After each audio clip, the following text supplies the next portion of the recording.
Hi my friends. Well, I just wanted to do this video, and I ran into somebody this evening at a restaurant that I was at. I hadn't seen him for a really long time, and anyway, his name is Bob. He and his wife lost their home in the fire that we had the beginning of the year in December. The Ventura Thomas Aquinas College fire that burnt rapidly.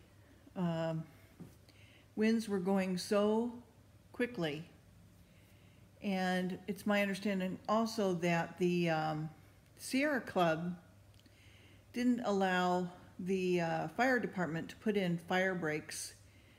I guess they're part of the Bureau of Land Management, I'm not sure. Purposely, okay, I think it's all a part of Agenda 21, to not, have these natural fire breaks to help the firefighters. Plus, the winds were, 75, 80 miles an hour, plus all the fire accelerant chemicals that have been sprayed in the air that land on all the plants and you and I. Melting aluminum, okay? To melt an aluminum ladder, the fire has to be at like 4,600 degrees Fahrenheit or something, according to my friend Bob. He showed me pictures tonight, made me sick. What's worse, Ickley, who is a part of Ventura, you idiot council members in Ventura, you need to get rid of Ickley if anybody in Ventura is going to watch this.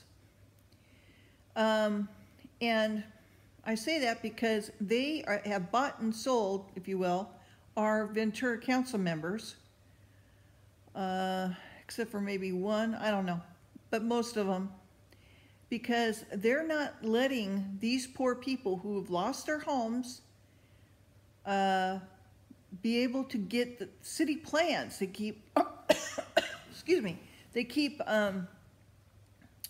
changing they're stalling, okay, is basically what they're doing. They keep changing their minds, keep changing plans, and these people, Bob, my friend, has already sunk like $50,000 into trying to follow everything that FEMA wants them to do, like the geoengineering, stuff. I'm like, what? And, we had Keller Williams wanting to build homes for people, would have done it right away. I don't know what happened to that, okay? I don't know what happened to Kevin Costner in that concert we just had, several months ago. And, 600 homes, that people can't go back into, that are having a hard time getting back into their home. Now, it's got to be 60, not 600, 60, okay, at least. Most of these people are employers, okay, and they've worked really hard to get the homes that they had on the hills here, okay, and they employ people. Now, their tax dollars was going into the city of Ventura.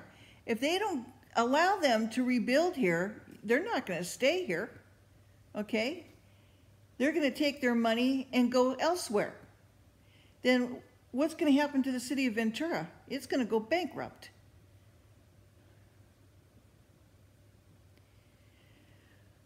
That's a huge red flag for me, okay? Just to hear that from my friend Bob. Now, Bob was a physical therapist. He and his wife did that for many, many years. They started their own business. They hired people. So he knows what he's talking about. I think he was a nurse physical therapist before that, worked in the hospital. I can't remember. He went into real estate, real estate wasn't doing well. Anyway, so now they're living with their daughter in a condo, trying to figure out, how to get things done. And they're people, So if they're doing that to those people, to the wealthiest of Ventura, ends, okay, then what is that, how, you know, what does that leave for the other people? So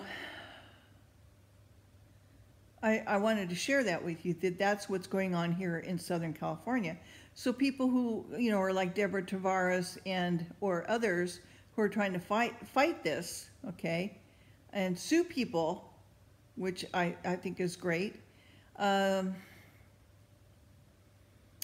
know, they're trying to take over your land. They're trying, you know, and this is fascism, okay? This is people who are gonna, you know, their focus is on the economy, ecology, economics, okay?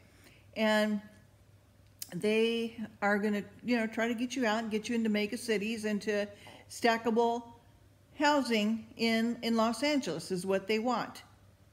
And now I've got confirmation of that just tonight.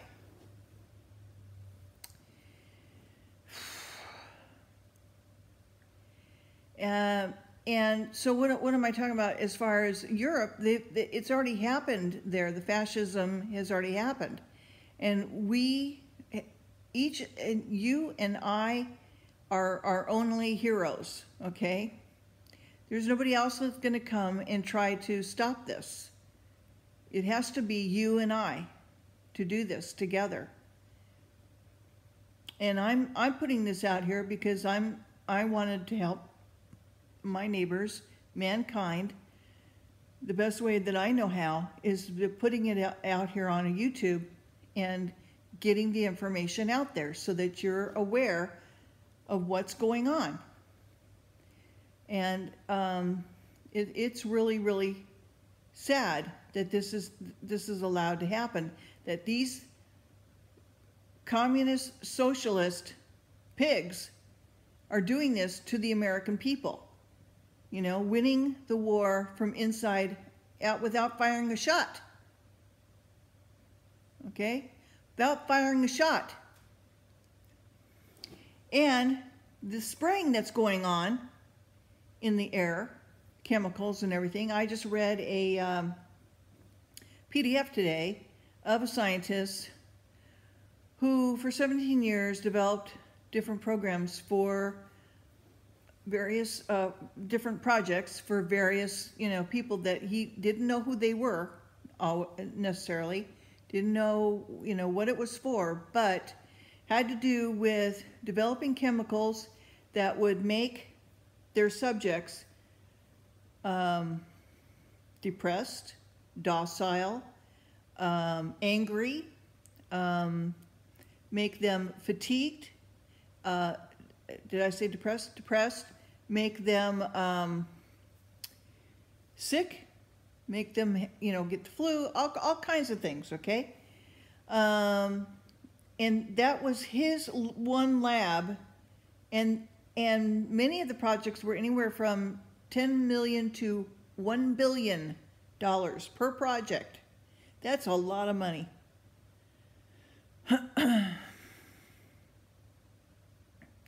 And so, excuse me. Anyway, yeah, so he said he lived in the rural area, you know, scientists, you know, drink scotch or whatever, smoke weed, probably in his 50s, late 50s, retired, you know, with a lot of money, but also feeling quite guilty about everything and pretty much resigned himself that, you know, he was probably going to die if the word got out that he, you know, disclosed what he did. And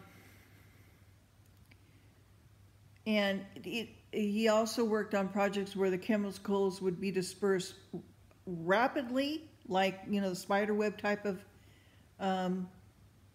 spraying that you see, you know, you can probably look it up on YouTube, or that it would stay in the air for a year. And one of his projects had to do with chemicals that would destroy certain insects and certain animals. Well, my mind goes towards the bee, okay? keep seeing a lot of dead bees outside still.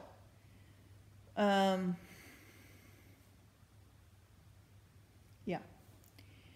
And then, you know, his type of chemicals, because he was talking about, you know, chemicals that would cause you to be, you know, they would use already known stimulants for antidepressants.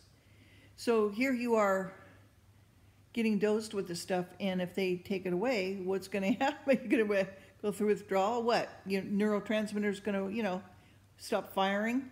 Yeah, you know. He made chemicals to go across the blood-brain barrier. Hello? Wake up. Smell the roses if you can. All right, so that's not even including, and you know that his chemicals weren't mixed with the fuel, because those types of chemicals, that type of thing would burn up in the jet fuel and so forth. But stuff that is physics, like you know, using aluminum, barium, strontium, titanium, whatever else, that wouldn't necessarily, because it's metals. And if these fires were burning so hot, you know that that type was used in our area. And I've also read today too that one guy was on his farm. He had his neighbor had some sort of 5G wire mesh to block the 5G from injuring his family, but it was blocking other people from getting their Wi-Fi, okay? And this one guy noticed that he was out one day, he saw this SUV not far, you know, from him, and but he could clearly see that there were people in there. All of a sudden, a very low-flying airplane, kind of like a bomber type, came down low and just sprayed his property, his neighbor's property, and the guys in the SUV yelled out, "You better get inside before you melt, sweetie." So he runs, and it was raining this stuff, okay? He got soaked. Well, he washed off, got out of his clothes, washed off and everything, but he got so deathly ill that he almost didn't make it that night. So that's the kind of thing that's going on. What are you going to do about it? What can we do together to stop this? People trying to get you off your land, they can be sued. Okay? If you know who they are and you get somebody who's smart about land acquirement, land development, that sort of thing. And, you know, the city our city, not allowing our people back in their homes because they keep dilly-daddling around and being wishy-washy and pulling, you know, plans and starting again and just taking their own sweet time. That's a crime against humanity right there. And these are good people. These are good people. You know, they're just like you and me. If we don't start loving each other and caring about each other, then we are all doomed. So you need to really think about this. Leave me a thumbs up, like, and subscribe only if you like it. Okay, bye-bye.